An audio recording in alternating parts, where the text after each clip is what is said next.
নমস্কার।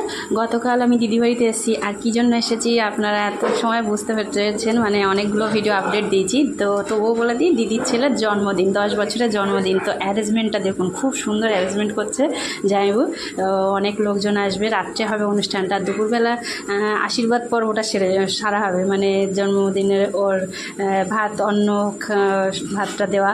আর এখানে নিরামিষ রান্না হচ্ছে, দিদির শাশুড়ি অন্নভোগ দেয় ভগবানকে, তা সেই ভগবানকে অন্নভোগ দিয়ে সেটাই ছেলেকে